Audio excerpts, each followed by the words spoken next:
Hello campers, I'm Lester. No, I am not a city, that's my name.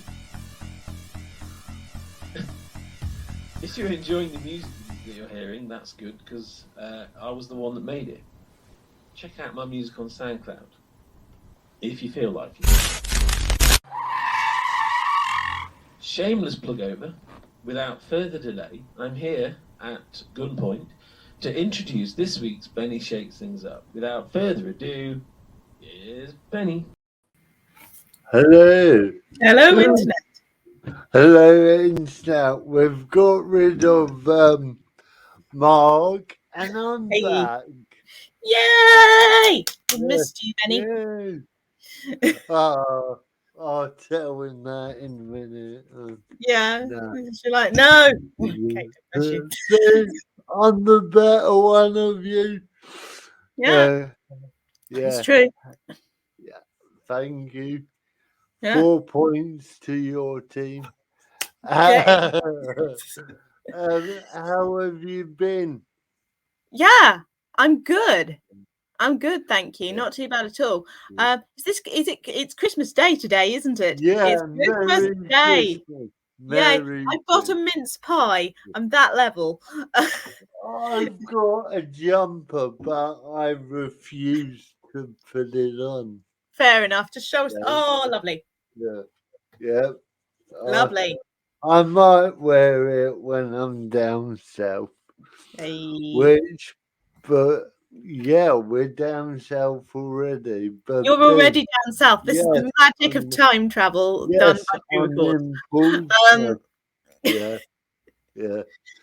But because of us going to family today, all three of us have cancelled all of our gigs. And yeah, I know it's not something you do funly, is it? No, I didn't want to cancel my gigs, but I saw the numbers and I thought it's not worth the risk. So, no. Anyway, if you are on Podbean, then thank you, share and like. Or if you're on YouTube, Christmas Day, Merry Christmas. Share and like and subscribe, please. Yeah. And if you would like to give our guest a mince pie or a beer or whatever, mulled wine or eggnog or something, I don't know. Yes. Well, we'll find out in a minute what his kibble is. It's another newbie on the circuit. I think he started. I should have done my research. You should have done your research. Yes. Let's say March. He came out the woodwork in March. But at the same time, I do believe available to watch on the BBC New Comedy Awards showcasing. I'm gonna make it Wolverhampton. Yeah, the Wolverhampton on BBC iPlayer. So yes, do you want to introduce them? And he's won the East Midlands. Again, I forgot. Is it newcomer?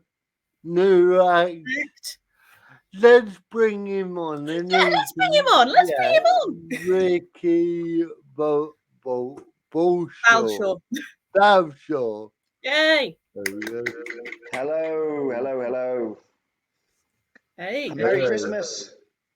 Merry Christmas. Merry Christmas. Benny, I love the amount of research you've done. Love it. Brilliant. Balshaw, thanks. Love it, mate. Nah, it's good. Well, thanks for having me on. It's we've all had gigs cancelled or cancelled gigs today. I was about an hour into my journey down to London, and then had a phone call from the promoter saying, Rick, it's been cancelled. Two of the guys have got COVID. Two of the other acts. and the numbers just ain't there. So do yourself a little U-turn, basically. And I'm going to be honest with you, Benny. I couldn't get on any other nights tonight, so here I am. That Yeah. is, well, normally, you cancel a gig and they phone me. I cancelled a gig tonight. Didn't they phone you? No, mate, I'm not. I haven't got feet big enough to fill your shoes, mate. I'm just a little upstart. Stop giving me a big head.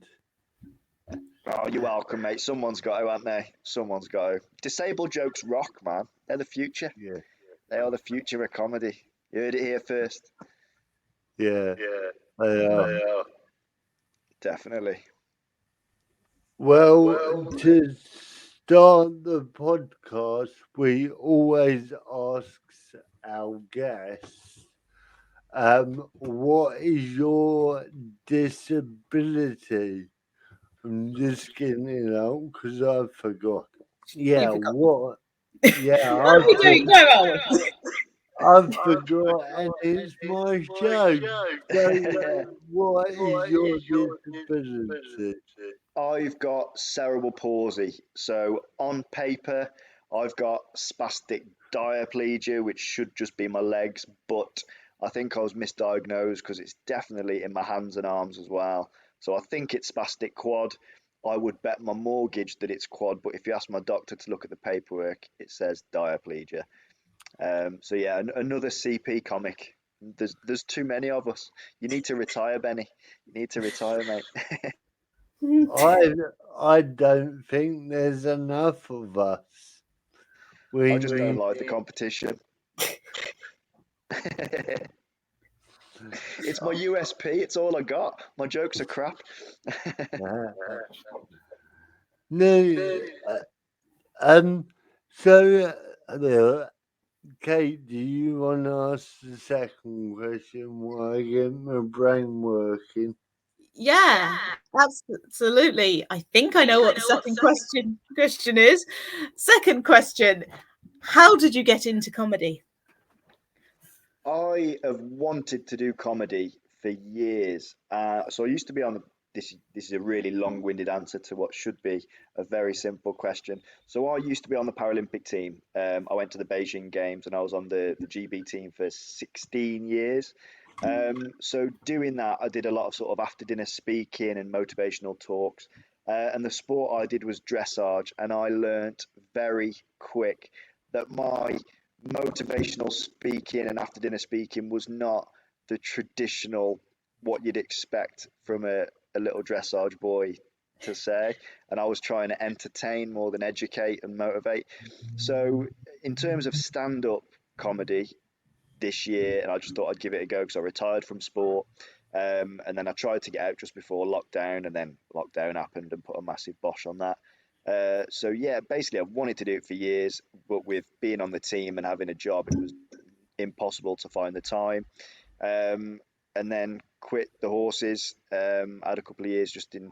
My dad was so proud. I had a regular 9 to 5, and I love my job, but got a little bit bored. So I thought I'm just going to crack on, and it's going well. I'm really enjoying it, man. It's going far quicker than I thought it would, and that's wicked. Crack on. I love it. Cool. Yeah, I've been face stalking you, and I've got a photo of you in the Paralympics. Can I show it? Yeah, of course you can. That's embarrassing, bloke. That picture was when we got back, and if you look at my eyes, I was so hungover in that picture. This is a true story. I don't know how if this is going to get broadcast. So the last night in Beijing, me and my mate Lee, because we got the British one too. He got gold, I got silver, and we went out loads. We actually got arrested in Beijing, but that's not the night that I'm telling you about now. I'll come back to that. That's a good story. I'm turning it into a bit, but I'll give you the real version. So the night before we got back in the airport there, me and my mate Lee, we went out in Beijing and got incredibly drunk. And we had to leave the Olympic Village or the Paralympic Village at 6 o'clock sharp. At 5 o'clock in the morning, we realised we were still out doing shots. Tried to get back, got lost. I mean, how you lose a Paralympic village, I don't know.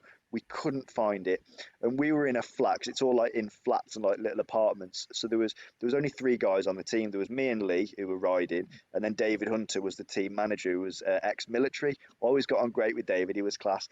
Anyway, so we stagger in at like 10 to 6, something ridiculous like that. And David, he was stood there, arms folded, and he was like, "Lads, I've packed your bags, let's go." And we just went straight in, straight out onto the plane, slept all the way. It was the quickest flight I've ever had. I passed out in the seat. And yeah, man, I was incredibly hungover that day. It was a good day. It was a good day, man. I'm surprised they let you on the bloody plane. Yeah. British Airways had even put a golden tip on the a nose cone on it because of all the we were whatever, I can't remember where Brits came, but it was way up there in terms of medal hall. So yeah, we were treated like VIPs, and let me tell you, there were a lot of sore heads on that plane. I was not the only one. I'm not going to name names and get people in trouble. There's people still competing, but I was not the only one in a mess that night. Yeah, must have been amazing. Because I do believe Lee's still doing it. Yeah, Lee.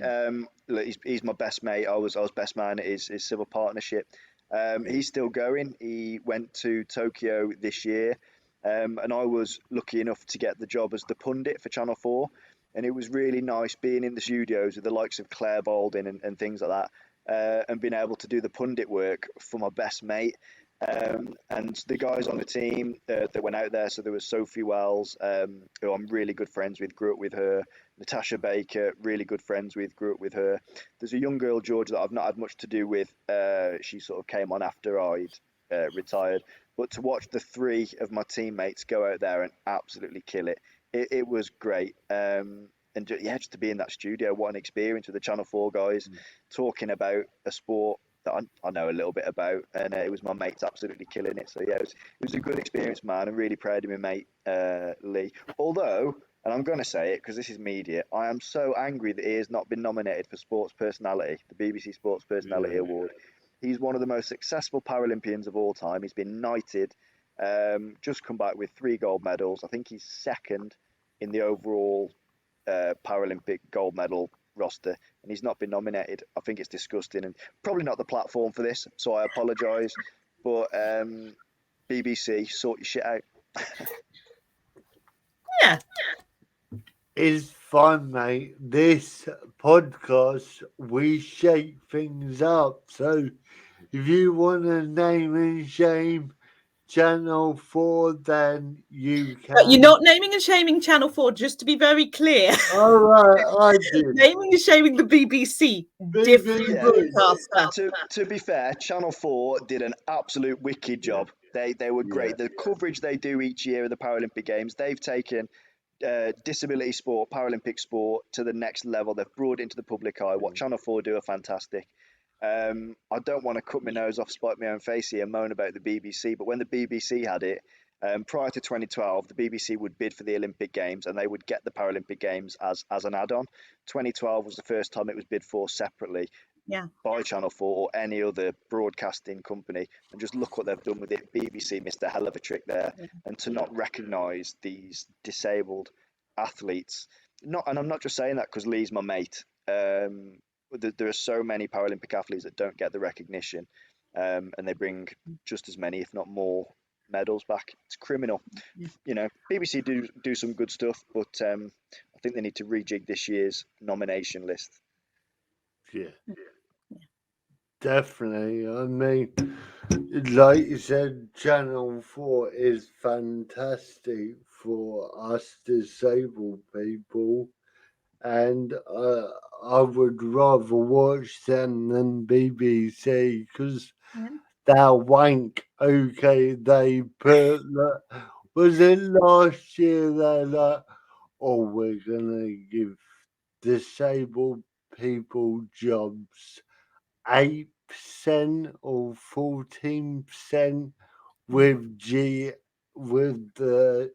LGBTQ For God's sake, we deserve more, and the LGBTQ. Yeah. I think that was a broadcasting thing overall, wasn't it? I think Channel 4 introduced it, the BBC followed suit, and loads of other. I think they want to try and get don't quote me on this. I think it was 9% representation. Yeah. I think initially it was both on and off screen. Yeah. Hasn't happened. Has not happened. I was talking to some producers at Channel 4 during the run up to Tokyo, and they'd put this big statement out and trying to do X, Y, and Z, and it's heading in the right direction. My agent Andrew Roach really pushes hard for it. He's fantastic, and he's got some people that he represents that really push it as well. I think the louder we can be, the less we can be ignored. Really, is my thought on it. I don't know what you guys think. I think, I completely agree. And I didn't say this when you asked me what I do for a living just before we came on. I didn't actually say that the last thing I was I was on the Channel 4 production trainee scheme, and I went to Rio. But I was a production coordinator, so I wasn't doing any of the glamorous stuff. I was telling people, like your good self, where to go and what to do.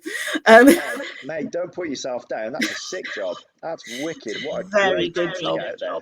Yeah, I left awesome. it for other reasons, but yeah, Channel 4 do amazing things like that. So yes, they're going in the right direction. I would definitely. Sorry, Benny. I think the plan for Tokyo, Channel 4 had, was to literally send every man and his dog out to Tokyo. Every pundit would have been there, or the last leg would have been filmed live on site. They've had a studio. Obviously, COVID hit, so the majority of it was done here. But the initial plan was literally to send everybody out there and do it live. The amount of money, time, and effort they were going to put in and wanted to put in, well, that they did put in was incredible. But the spend that they wanted to do would have been astronomical in comparison had COVID not have hit. Brilliant job. Yeah. So if the last leg is listening, we are available, and Ricky, I suppose. Thanks for that, mate. I'll get in on your coattails. I appreciate that. I'll get on that set any way I can. Yeah, do like what Strictly do. And Strictly on the BBC, sorry, Strictly. Dance. But they have a podcast that goes alongside the main show. So just nick that idea and just be like, last leg with a podcast. Why not? Yeah. Let's do it. Yeah. I put an idea to him. I think, Rosie Jones did the sort of on-site thing out there. Before I knew it was going to be Rosie, I put it to him. They should have, instead of having feet on the ground, they should have the last leg sticks on the ground. I thought that'd have been great. I thought that'd have been wicked. Last leg sticks on the ground. But no, they won't be Josie. They won't be Rosie, and that was class. I think she was a fan favourite, wasn't she? She was wicked.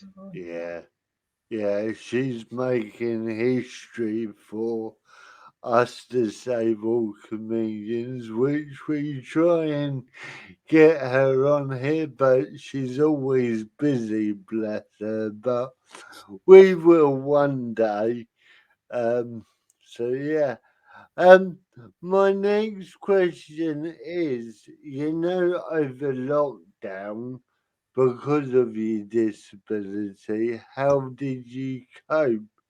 Did you have the right support, or was you like us lonely people on your own? Well, I've got a bit about this where I go on about people's lockdown. They think theirs was bad, but at least they could go for a walk. Yeah. It was crap. So I was working I live on my own. I've got a girlfriend, and we were in a bubble. So she'd spend a few days at her home and some here, so she could help me around the house, and she was here. I don't use the support that I perhaps should, and I probably could have got more. And I just cracked on. So I've got my scooter. I went out on the scooter from time to time to get a bit of fresh air. Had the shopping delivered, or my girlfriend would go and get it.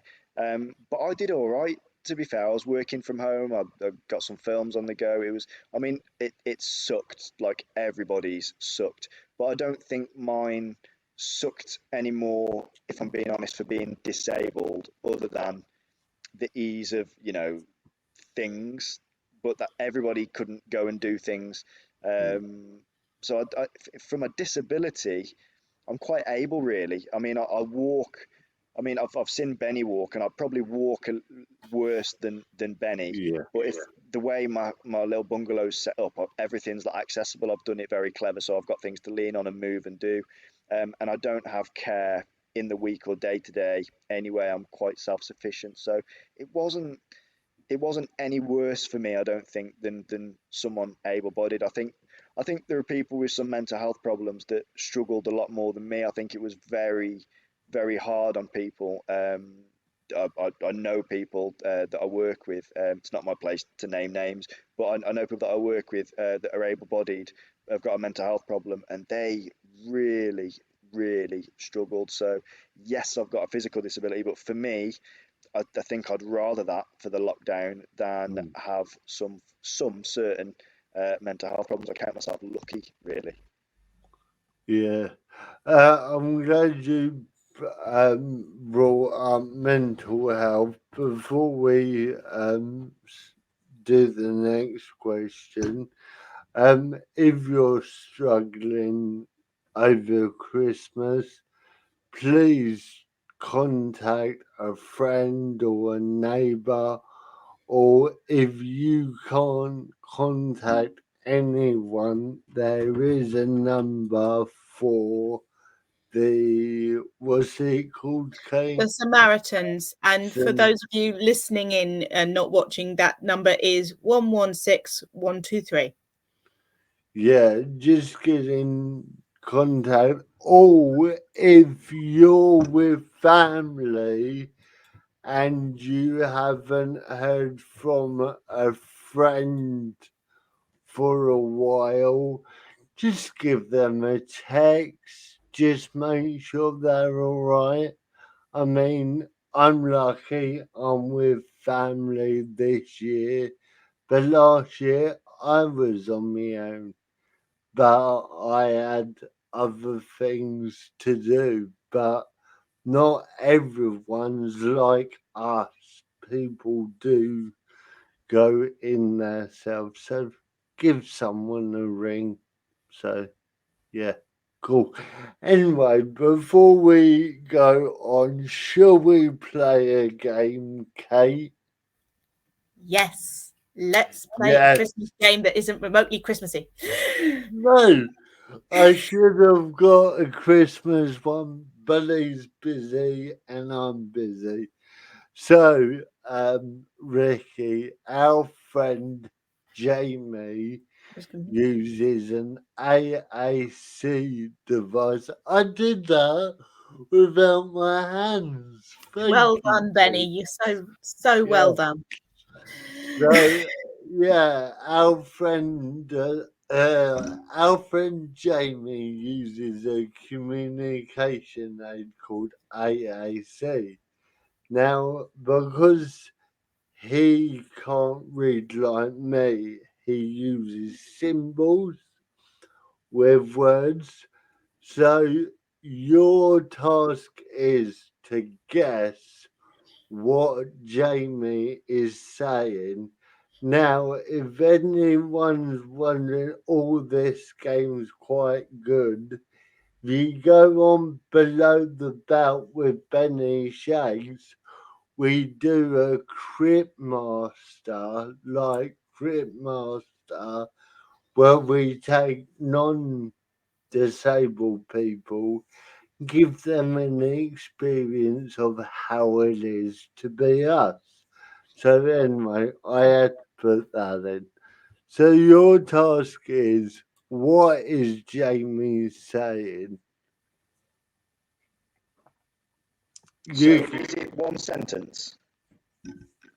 Yeah.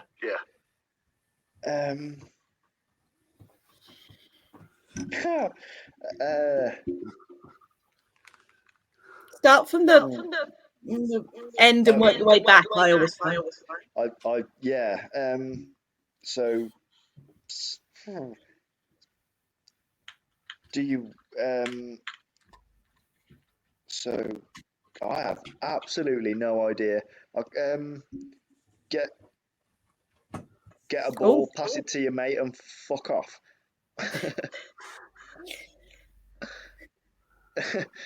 No, I've absolutely no idea. That is my best guess. You got the first thing right. Get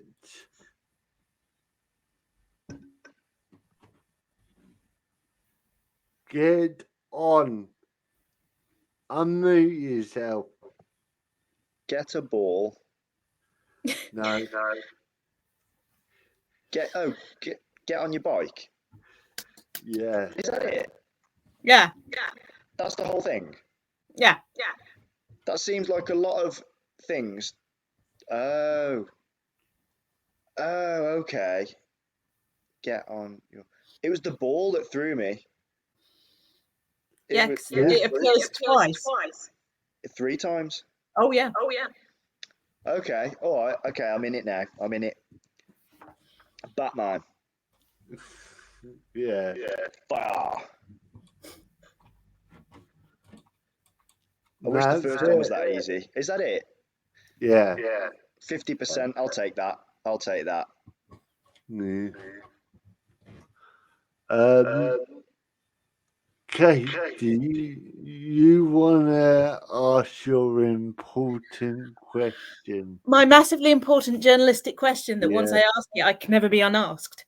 That's the ultimate question, possibly one of the most important questions you'll be asked today, Ricky. Oh, good. I was about to do the old one, Benny, there for a second. You can do both if you feel well, in the like old it. days, I used to ask, what is your favourite biscuit? I did used to ask, what is your favourite biscuit? And now I ask, what is your favourite crisp?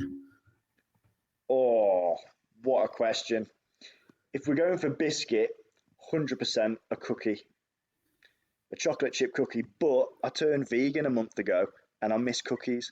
There's not many things that I miss, but cookies and chicken wings are what I miss. Cookies and chicken wings. As for the crisps, now, it's controversial, but I'm going to go pickled onion Monster Munch. Is it a crisp? It's not a potato crisp. I mean, it counts. Yeah, if it was a potato crisp, I'd have to go salt and vinegar Walkers. Classy, original, just there. But if I want to, something a bit extra, if anything like that, definitely pickled onion Monster Munch. And before being vegan, I'd have said a Frazzle. I would say a Frazzle's not vegan. I mean, obviously, Kate, they're not vegan, but at the same time, I was wondering if the flavouring was perhaps artificial. You know what? I don't think it is the flavouring in there. I think it's got milk powder or something stupid. The amount of things that have got milk powder in. I'm going to go on a vegan rant now. You're going to wish you'd never asked this question. There's so much stuff that's got milk powder in, and it just doesn't need milk powder. I don't get it. There it is. You don't have to mute yourself now, Ricky, because I figured out what I did wrong. So, was it you all along? It was me. Oh. Yeah, because I've been hammering my mouse here. I figured out, so I do apologise for let's move on. It's a disabled show. What do you expect? Blame the disability, Benny. Blame it, mate. I'm trying to get this done so I can go down south. Done Biscuit, done that. We're going through these quick. Oh, should I be taking longer to answer? No, it's fine. Let's go back to no. So your disability, did we do this? I think we did it. How does it affect your day-to-day? So I've got cerebral palsy. So my walking is affected. And the best way I can describe how I walk is like a penguin on drugs. Yeah. Yeah, Benny. Yes. Sorry, I walk like that, but I'm better than you. But yeah. Yeah, no. I'm cool with it. They actually used to call me Pingu at school, which I should hate as a heckle, but I actually think it's quite clever. So, Oh, that could be your stage name. well, do you know what I want? I've got a name for a show that I want to use, and it's going to get me in trouble, and I can't do it yet until I'm a bit more known. But I want to be either the Bombastic Spastic or Mr. Bumspastic. Oh, yes. Yeah. I went on a stag do a few years ago, and we have T-shirts printed with nicknames on the back, and at the back of mine was Mr. Bumspastic, and everyone had really offensive names. It wasn't just me; they're my mates. It's cool, like, do you know what I mean? And airport security on the way to Barcelona pulled me to one side to ask me if they were bullying me. True story. True story. They pulled me to one side, yeah. And then we got to Barcelona. I'm going off topic here. I will answer the question in a minute. So we got to Barcelona, and we were waiting for our bags, and I sat down on the little carousel thing, for the bags. And all of a sudden, it started moving. So I just rolled with it. I was like, oh, I'm going to have a bit of a giggle at this, right? And then I got to the end, and I should say at this point, we in our group of friends, there was one black guy with us, lovely guy, one of my best mates, and it was his choice. On the back of his t-shirt, he had the word token. His choice. Right, so we had the token black and the tokens black. I'm not being racist. It was his. It was fine with mates. So anyway, there's a reason I'm saying that. So I get to the edge of the little carousel bit, and there was this mother and young child there, and he looked at me, he went, "Go on, do it. I dare you to go through." As I'm coming to the little, the little plastic things. Yeah. Like, oh, all right. So I turned my legs up, like lay on the carousel, went through the little way where the back where they put the things on. I was expecting I was gonna have to like do a commando roll off the carousel before I get ate up by some machine. Was really, really disappointed. There was just two men there throwing bags on, and then I looped back round and came out. But everyone in the airport started cheering and laughing when I did it. So security turned up. And my mate, Deck, his name is the black guy who was with us. He had a little speaker playing some music, and the police, so racist, just went up to him, assumed it was him, started kicking off about his music, and then left as I came out of the carousel. Nothing to do with him. It was just such a racist assumption. It was disgusting. Absolutely disgusting. True story. Anyway, how does my disability affect me day to day? I walk like a penguin. So I walk with two sticks. Obviously getting around, I have to be wary that slippy floors are an absolute nightmare. They're the bane of my life. I bet you're the same, aren't you, Benny, with your stick? Yeah, and Kate. Oh, I didn't know you had a stick as well, Kate. Sorry. No, Kate hasn't got. Sorry, I'm speaking. Oh yeah, no, I have a stick sometimes, Benny, but you've never seen my stick. No, no. You do know, Kate. You can mute me if I talk over you.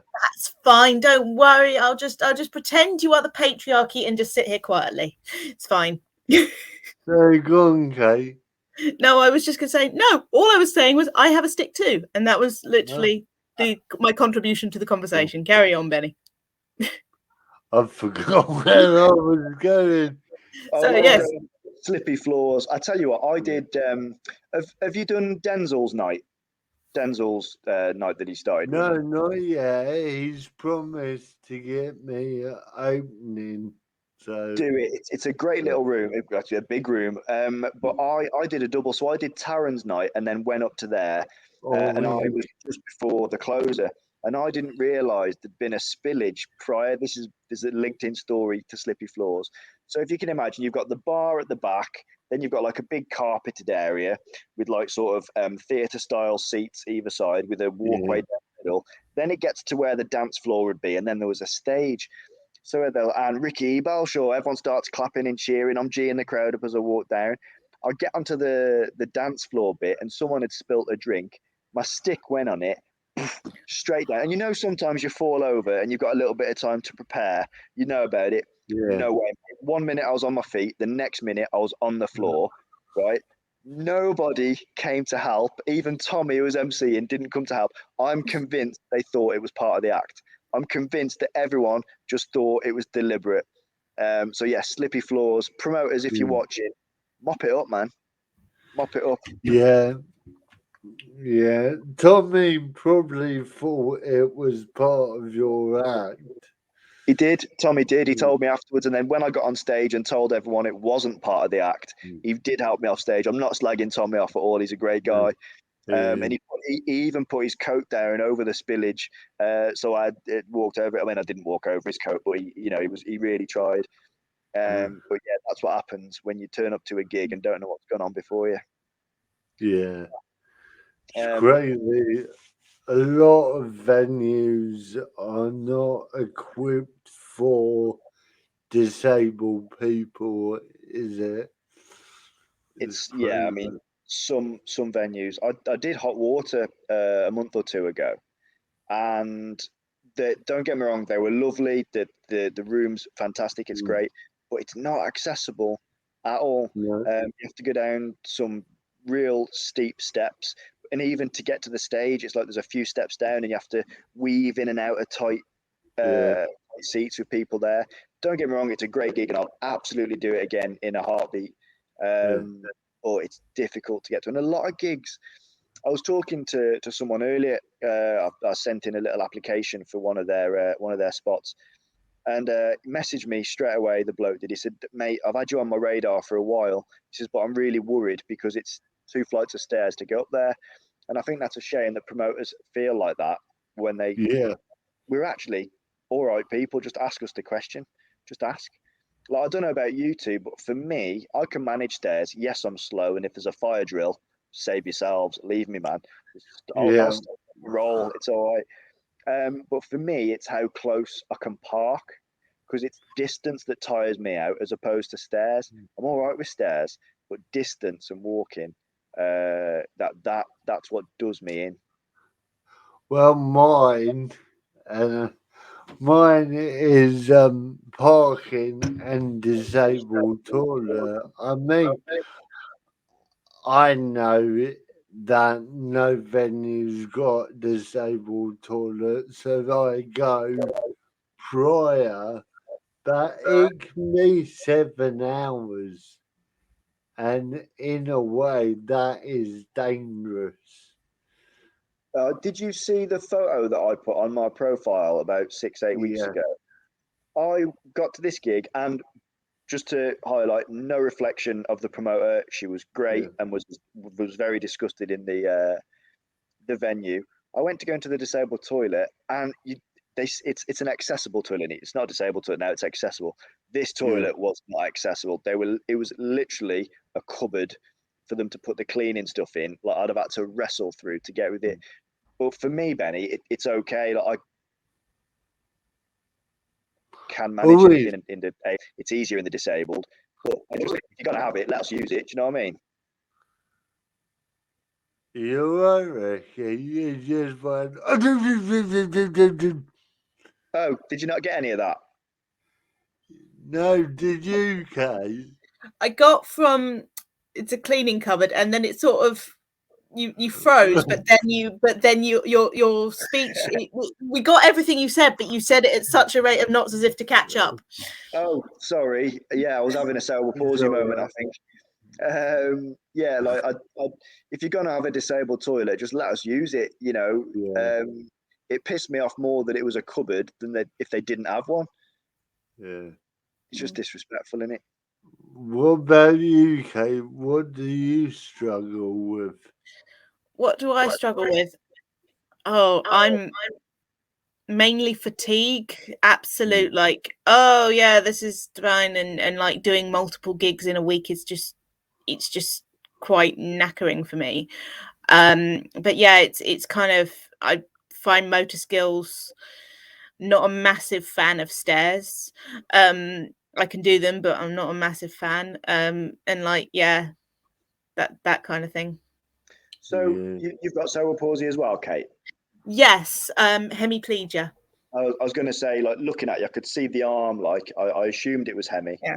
Yeah. It's hemi, left hemi. Yeah. Okay. Cool. Do we need to explain hemi for your viewers? They should know by now. They should know the difference. Hemiplegia is like that. Diplegia is technically like that, isn't it? Yeah. And then Technically. quad is all four. Yeah. Yeah. Diplegia, hemiplegia. What have you got then, Benny? Because you walk a lot better than me. And what I say now, I mean, no disrespect by it all, but your speech is more affected than mine. But how is the rest of your body? Mine's spasticity, so I shake. Yeah. As you know, I can't carry anything.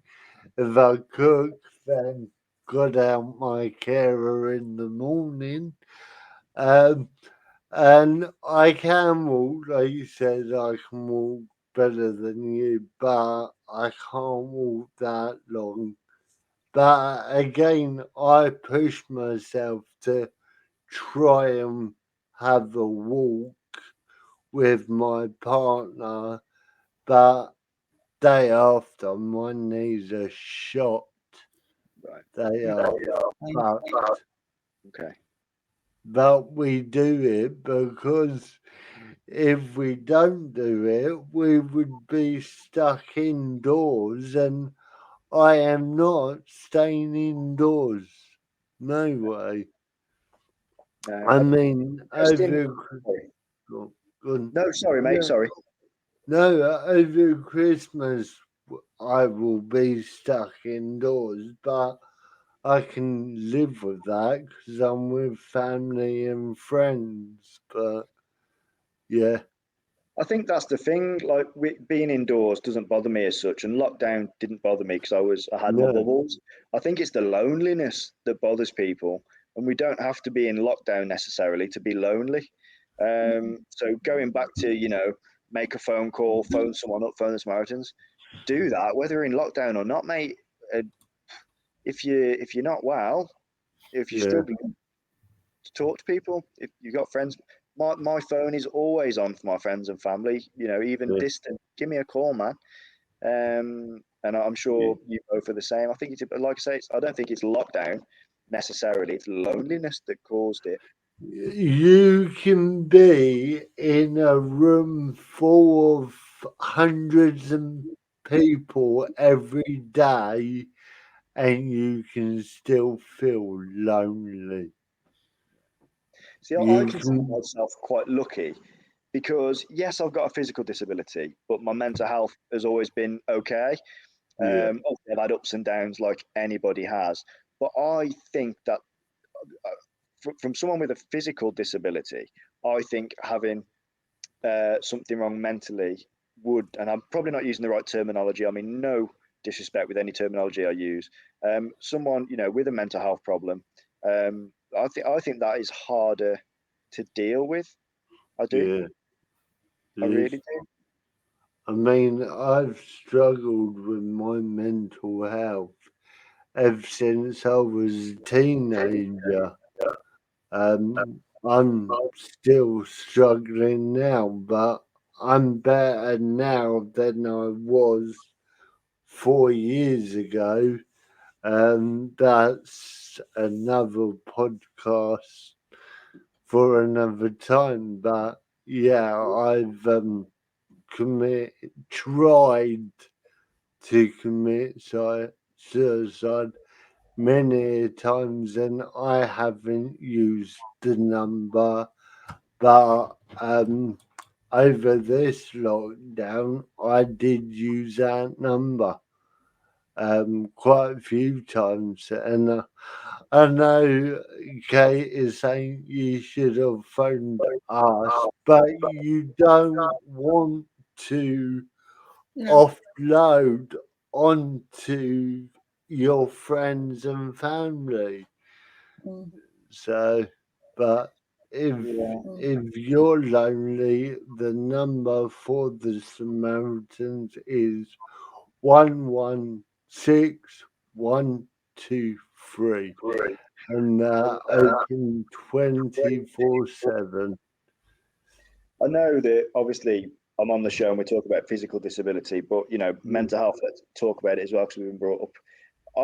My girlfriend's father committed suicide before I'd met her. I'd never met the chap. It was years before, I'd met my girlfriend, and I just think it's if that is the best option for you, that's a shame. That's a sad thing. And there are people out there that can help, whether it's your friend, your family, or that number you've just flashed on the screen, Benny. Don't get to that stage, guys. It's easier said than done. I know that. Yeah. It's a shame. Just because last week, me and Tommy and our friend Jay was on Radio Nottingham for an hour talking about mental health, men's mental health, and it's scary of the numbers of men and women and children we lose every second. I mean, I wouldn't like to count. Look how many people have died since we've been doing this podcast. I think there's so much mental health problems within comedy as well. So many comics. Yeah. It's unbelievable. And as I've said, I consider myself very lucky to have not suffered. And I use the word yet because none of us ever know what's around the corner. As I say, I've had ups and downs as anybody has, but and I consider myself very lucky to have not had those problems. And but the people that I've been talking to on the circuit, and for a start, I think it's great how people can talk about it, and feel comfortable talking to me and to other people. But I am so shocked getting into comedy how rife mental health problems are. Really, really surprised. It's also because you'll learn this, you need to be on Facebook 24/7, because if you're not in the race, you're not going to get the gigs. And I'm switching my computer off on Friday, and okay, me and Mark are doing little videos, but I am not sitting on Facebook for 2 weeks. No way. I've got a life nowadays, so I'm going to enjoy it. We've lost so many disabled people over this pandemic. What I've learned over this 18 months is get off your asses and live life. If you're lonely, phone someone.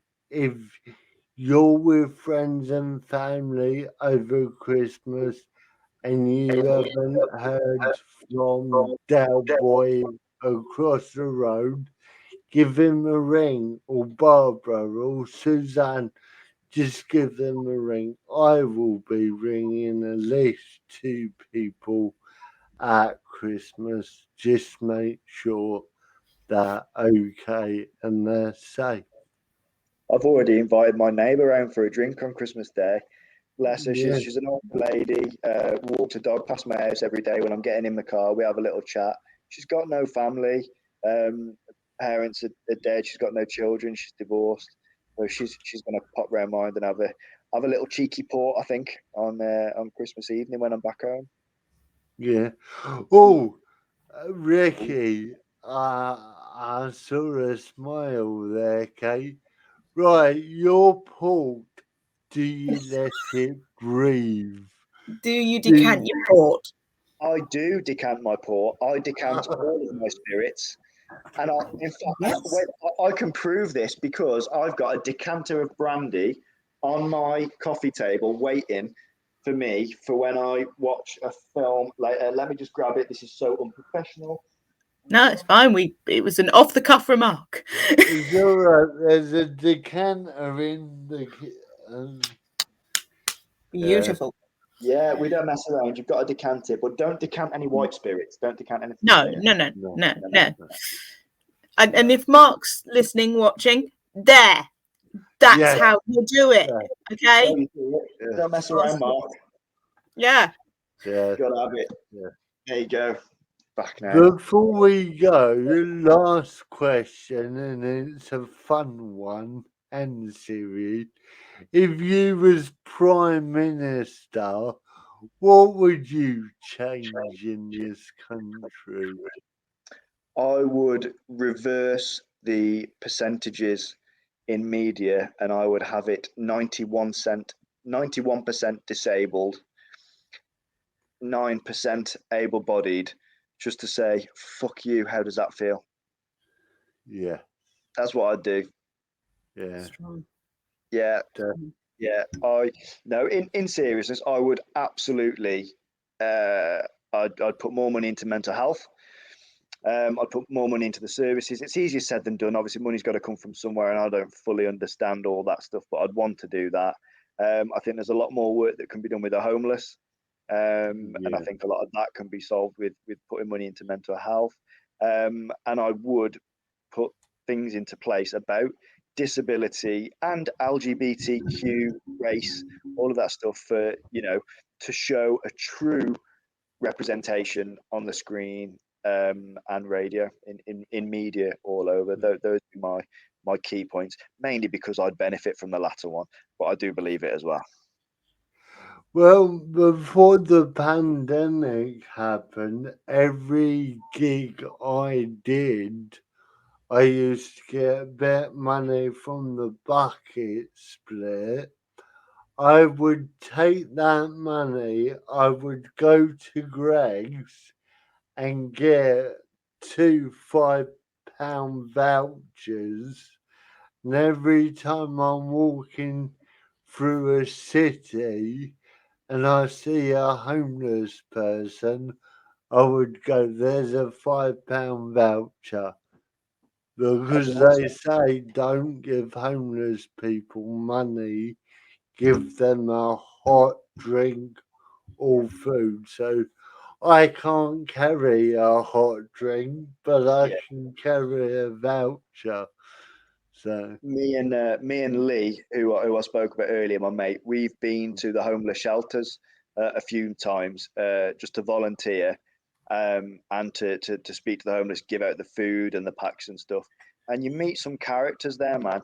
There's a massive perception about homeless people, and it's not all right. It's not. A lot of people are just, I know there's a lot of drug use and things, but there are reasons why people have got there. My eyes were opened massively by doing that and giving an hour or two of my day, made theirs, and that's wicked. And yeah, they are people. Go and give some time to charity this Christmas period. They are. Why not? Merry Christmas. Yeah, Merry Christmas. We forgot one question, but have we got time? Do you want to answer that? I can't remember what the question is, Benny. So you're going to have to ask. You don't like asking this one, life insurance. Just because I sound like a life insurance salesman whenever I do it. It's like, do you have life insurance? Yes. Hey. Yes, I do. I do, and I've got private medical thingy. And I tell you what, here's a little interesting fact for you. When I was on the team, because equestrian sport is the most dangerous sport in terms of deaths and serious injuries, I couldn't get life insurance or cover off my own back, and I had to go through UK Sport, and the premiums would have been massive. Soon as I retired, I could get it. So yep, I think it's important because I don't. If I got to have something done, I want it done properly. My dad had prostate cancer. What date is it? He had prostate cancer, and he had his prostate out a year to the day tomorrow. And it took him ages to get to that. He got so lucky, really, because he had an abscess in his bum cheek. Sorry, I'm going a bit gross now. He had an abscess in his bum cheek, had it scanned, and they found a shadow on his prostate. Now the NHS were fantastic, but I hear horror stories about people that are not. So yeah, me and my brother have got it since, and a little bit of insurance there because I've had too many close calls falling off horse. When I got back from Beijing, I fell off a horse and my leg got stuck in the stirrup, and I was dragged around. The horse did 2 laps of the arena. I was behind his back leg. As he was galloping round, he was kicking out with his back legs. He thought something was chasing him. but that was my body. And I broke every rib down my one side. I dislocated my knee. I split my sternum and I cracked my skull. Drove myself to hospital because I'm a badass. Absolutely, absolutely should not have driven myself to hospital. Adrenaline's a hell of a drug.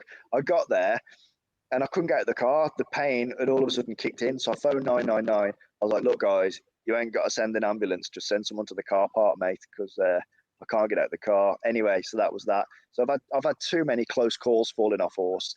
It can happen. My mom, things happen so easy. My mom 2 weeks ago fell over in a kitchen and has broken a bone in her back. Like, that could have easily been your head. You never know what's around the corner. I think it's silly if you don't have these insurances and things. Well, I can't get life insurance. Do you not? No, because of my mental health. Wow. Yeah. That seems really bizarre. Like, whether I agree or disagree, I can understand if they'd want to make an exemption for suicide. Again, I'm not saying I agree, but I'd at least understand that. But to not issue it at all seems that, even with a clause, seems alien to me.